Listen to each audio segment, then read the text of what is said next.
Yo, what's up guys? It's your boy Happy Boss back again on the YouTube channel, guys. I'm super excited on this video. I just want to give you guys a hint. So on this channel, my plan is to grow with you guys, document every of my journey in forex trading, because I started forex trading back 2-3 years ago. So I'm documenting a lot of things. I also trade binary. If you are new to this channel, all I am just asking you is to just subscribe. Subscription of the channel is very free, and turn on the notification bell so that you get more new notification whenever I post a good content that will educate you.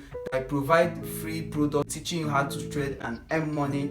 I know that a lot of us don't have that huge amount of money, like $10,000, $50,000, or even $5,000. So we don't even have like $1,000 to fund on their broker to trade, because trading requires money. So what are you going to do to grow your small account to a suitable amount? So on this video, I'm going to give you these 5 steps to do what you need to do if you have like $50 or $100 above.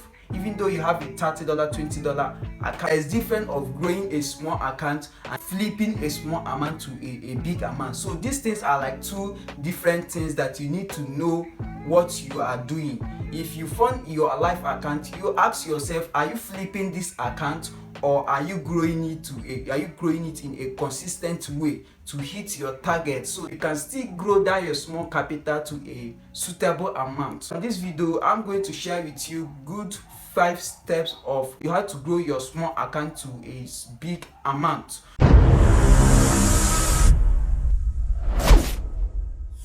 Number 1 step: do not over leverage your account in any position. Once you leverage your account in trading, it exposes you to risk, because if trade goes against you, you are not going to lose the loss or the profit you have made. You will lose everything.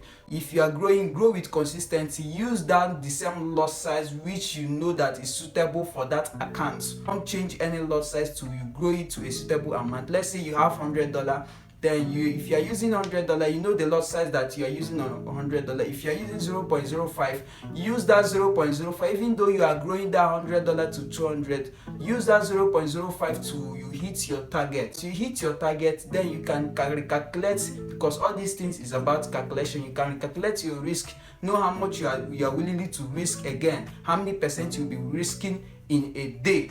So then number 2, do not take random signals from anybody.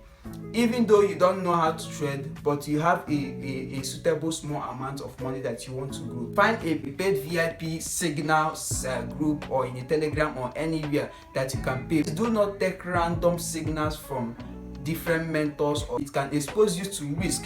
It can make you not reach that your target, because everybody has the way they trade.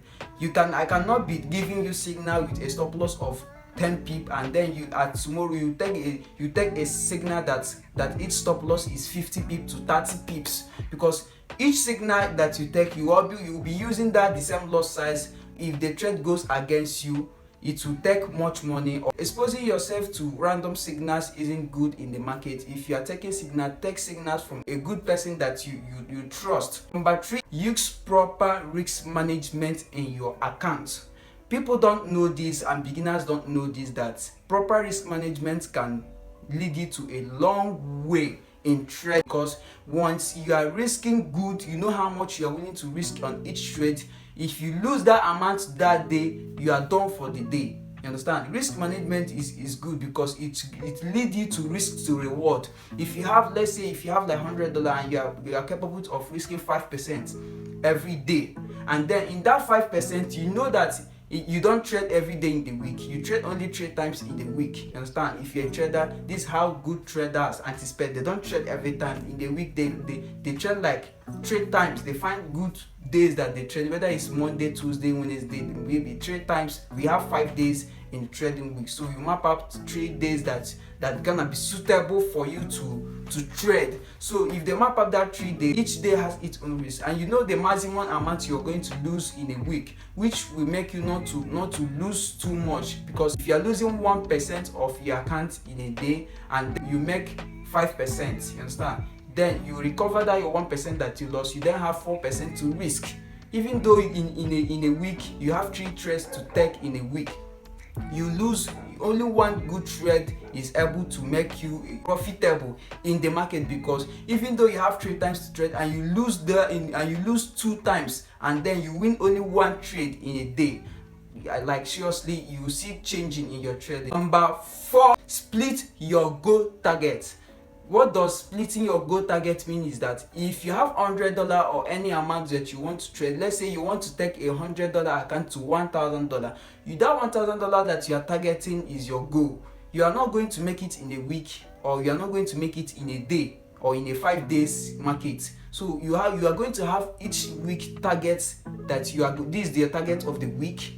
This is your target. Each week has its own target. You understand? This is the way. By doing this, you are stepping up in your goal a little gradually. It becomes easy for you to reach that your goal very easy, because if you can have a 1,000 target with $100, it will, at least every week you say this about target. Maybe every week you will be making $200 as a target every week. Your target is $200 or $100 every week. So you know how many weeks it will take you to reach that target. So this is how trading is like. You don't set a target and just want to crush it in a day or in an hour. So that's why I told you that a small account that you want to flip is different from a small account you want to grow. So those things, have it in mind that if you have a small account which you want to trade, you must make sure that neither is a flipping one or is a consistent small account that you want to grow. So the last one is the number 5. Take partial profits once you hit your target. They don't allow your trades to run over you. Let's say you have a target of 1:5R or 1:3R you are pursuing. So if your trade moves in a first TP or in your first target, just make sure that you take partial profit early. Taking partial profit early will make you not to leave money in the table, like you seeing huge amount of profits and the market later goes back to hit your stop loss. So it's really pains. Make sure that you take good partial profits so early in the market, because it's a small account. You don't want to be losing so much in that account. So peace up on this video. I'll see you guys on the next one.